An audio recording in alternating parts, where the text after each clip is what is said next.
Casey is a teenage girl who spends most of her time on her laptop. One night, she turns on her computer and plays some music, but as she goes about her business in her bedroom, she is surprised when the music changes. Casey goes back to the computer to play the music she wants, but again, a slow song comes in. She Skypes with her best friend, Megan, and tells her how her Spotify settings have been tampered with. Megan suspects that one of their classmates, Alex, is responsible. He had once hacked into Megan's music playlist and changed all her songs. He had also hacked into Casey's contact list and changed her contact names to Harry Potter characters. Megan is getting ready to go on a date, and the two friends talk about their upcoming plans. Suddenly, Megan sees something on her phone that causes her to worry. She tells Casey to check on her ex-boyfriend Nathan's latest tweet. We find out that Nathan and Casey had a horrible breakup, but Casey does not follow Nathan on Twitter, so she asks Megan to read the tweet while she searches for his account. She is horrified to see what Nathan has tweeted. He has revealed that Casey is on antidepressants, saying it is not a surprise as she had been depressed when he went out with her. This comment makes Casey so angry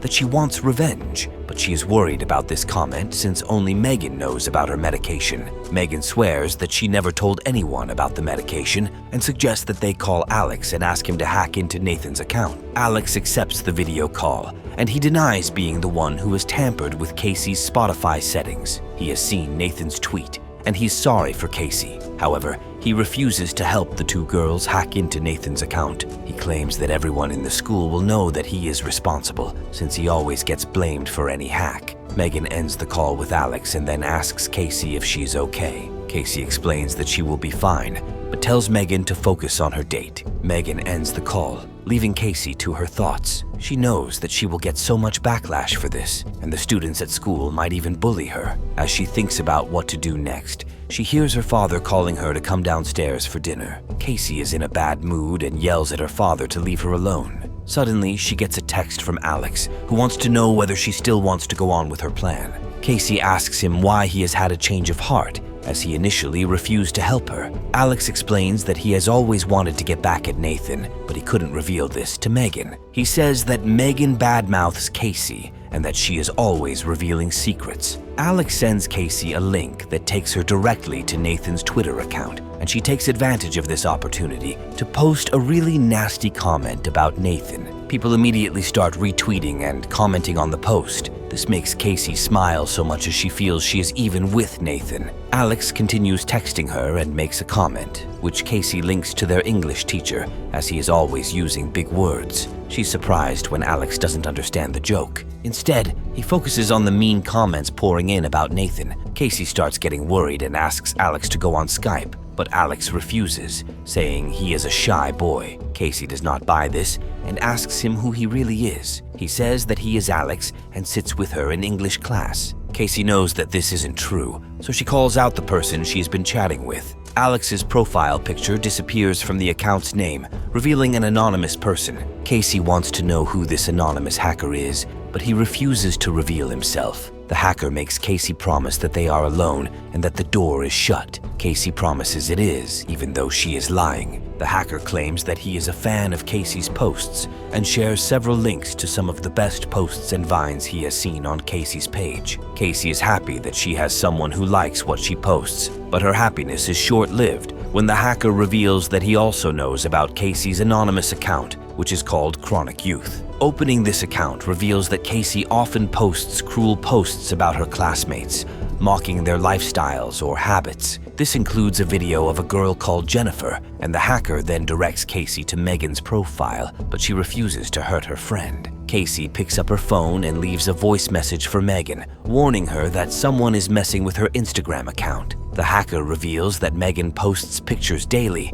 but she hasn't posted photos of her and Casey in over a month. This worries Casey, but she wonders why the hacker cares. The hacker explains that he helps victims of cyberbullying. Casey wants to say that she is not a bully, but instead says she has to leave as her dinner is ready. The hacker asks her what she is having, and she says chicken and then says goodbye. Casey is startled when a screaming woman appears on the screen. She jumps back and grabs her phone, but the hacker tells her to sit down and drop her phone. Casey looks outside the window, thinking that someone is watching her, but she soon figures out the hacker is spying on her through her webcam. The hacker tells Casey that before she shuts down the computer, there is something she should see. Casey is terrified when she sees that the hacker has private images of her that she had sent to Nathan. Meanwhile, Casey's dad calls her, so she runs to lock the door before he can see what is happening. The hacker then downloads a voice app that allows him to speak to Casey in a computer-generated voice. The hacker reveals that he can hear Casey clearly, and he wants her to sit and listen,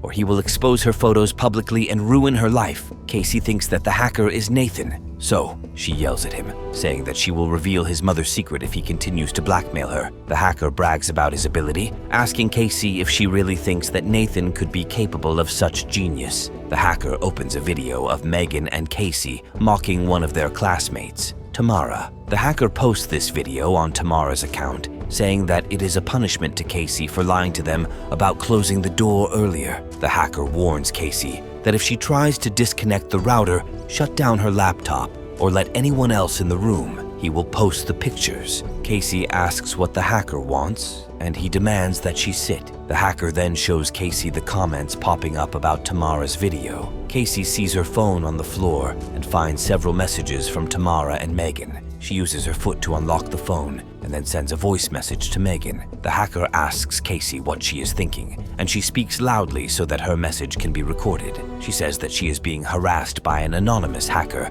and she wasn't the one who uploaded Tamara's video. The hacker enjoys mocking Casey, but she guesses that the hacker is an older adult due to how he messages. The hacker refuses to reveal anything and uses a female-generated voice to suggest that their identity is anonymous. Shortly after, the phone rings and the hacker tells Casey to pick it up. The hacker then plays the voicemail recording Casey had made moments earlier and reveals that he has taken control of her smartphone as well. Casey wants to know why the hacker is targeting her and says he helps victims of cyberbullying, but Casey asks how any of this is helping her. The hacker laughs and scoffs, saying that Casey is the cyberbully. The hacker then shows Casey examples of the girls she has bullied, but Casey claims that the girls make fun of the other students at school, so she is being sarcastic. He asks her about Nathan, making Casey realize that Nathan never sent the tweet. The hacker says that Casey never took a moment to question the tweet, but instead, she posted a demeaning tweet on Nathan's account. He wants Casey to accept that she is a bully,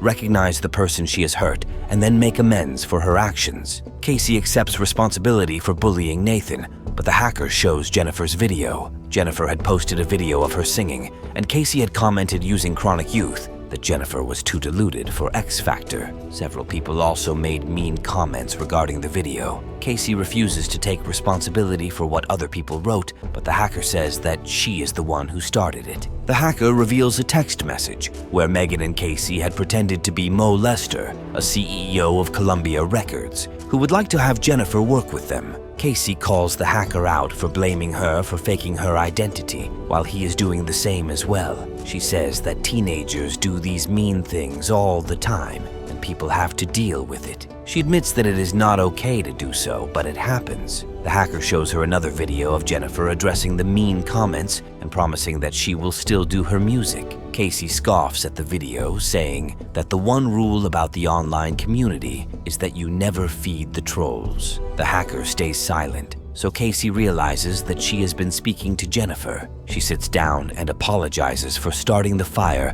that led to all her pain. She admits that she was jealous of how composed Jennifer was at school, so when she exposed herself online, Casey attacked her. The hacker is silent for a while, but then he reveals that he is not Jennifer. He sends Casey some pictures where girls at Jennifer's school dressed up as her for Halloween and sent the images to Jennifer's family. Jennifer had been trolled so much that she had changed her identity and moved to another school, but the mean and hateful comments kept coming. Casey admits that everything that happened to Jennifer was horrible, but she does not understand why she is getting blamed. The hacker says that Casey started the fire that burned Jennifer. Casey looks at the webcam and mocks Jennifer for blaming her and says Jennifer knew very well that people would troll her on the internet. She says that anyone who posts something on the internet will be trolled, and it is not her fault that Jennifer did not know. Frustrated with everything, Casey tells Jennifer that the reason she got bullied is because she asked for it. The hacker is excited to see this part of Casey,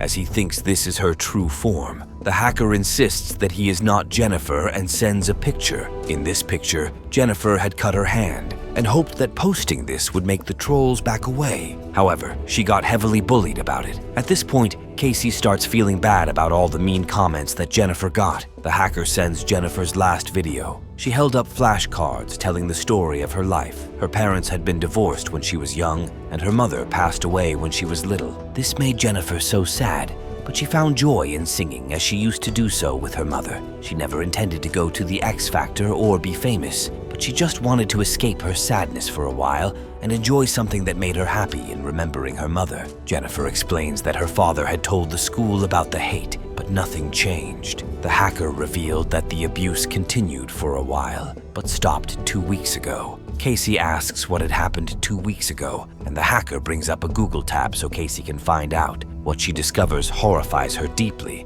and she assumes that she is speaking with Jennifer's dad. Casey apologizes for her actions, but the hacker says that he is not related to Jennifer in any way. Suddenly, Casey hears the door opening, and her father shouts that he is back. Casey wants to tell him everything that is happening, but the hacker threatens to post the videos. Casey's father comes to the door and wants to get in since he suspects that something is wrong. The hacker reveals that he has also hacked into her father's account, so Casey quickly locks the door and screams at her father about privacy. Casey's father leaves, and she falls to the ground sobbing, alone. Casey asks the hacker what he wants. She admits that she is a bully and takes sole responsibility for Jennifer's troll and what happened after. The hacker thinks that Casey's apology is insincere, since he knows that Casey will tell everyone what happened. The hacker wants Casey to make amends for her actions, so he asks her to take her medicine. She has already taken her medicine, but the hacker wants her to take some more. Casey refuses to take the pills, so the hacker gives her a choice, taking the medicine or having the pictures posted,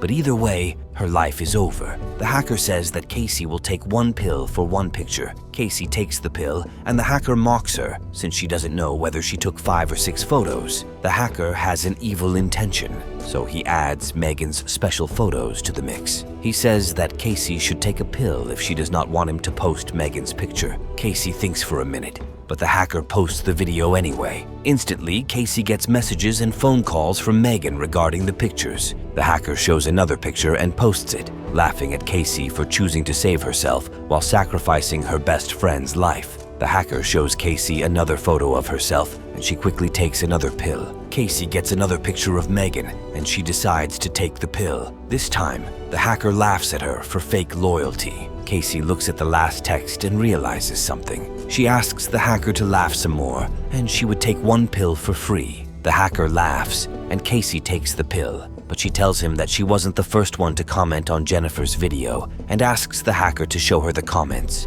and she would take 5 pills. The hacker opens the comment section, showing that Casey was the first person to comment on Jennifer's video. She admits that she was the first, but the hacker was the second to comment. She knows this because of how the hacker has been texting all night, and he has been laughing in the same way the second person to comment on Jennifer's video laughed. Casey has seen the hacker on multiple comment sites, and she realizes that he is an aggressive bully and wants her to take responsibility for what happened to Jennifer. The hacker laughs and reveals that he has made several such videos. His name is Steerpike94, and he is an evil person who bullies teenagers, getting satisfaction in seeing them end their lives. Casey says that she will take the pills, but she will leave a note with his name next to her so that the police can find out what happened. The hacker says that either way, Casey won't be alive, so he wins, and there is little chance he might get caught. The hacker tells Casey to take the pills quickly. Suddenly, Casey's father appears at the door, saying that Megan is on the phone and wants to speak to her. The hacker warns Casey against talking to Megan, saying he has Megan's pictures and he will release them.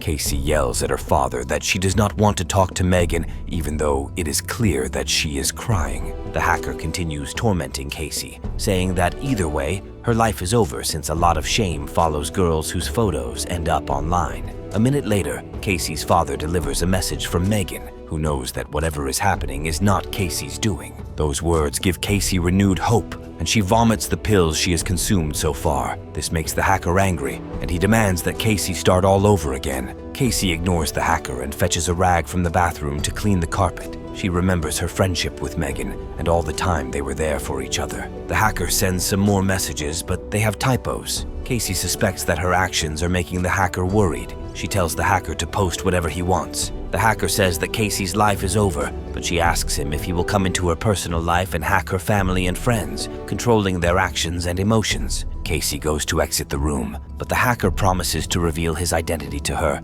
if she stays. Casey walks toward the laptop and tells the hacker she does not care about his identity, since once she stops talking to him, he is nothing. Casey leaves the bedroom after the 1-hour torture she's been through. She collapses on the floor, crying, and calls out for her father, who comes rushing.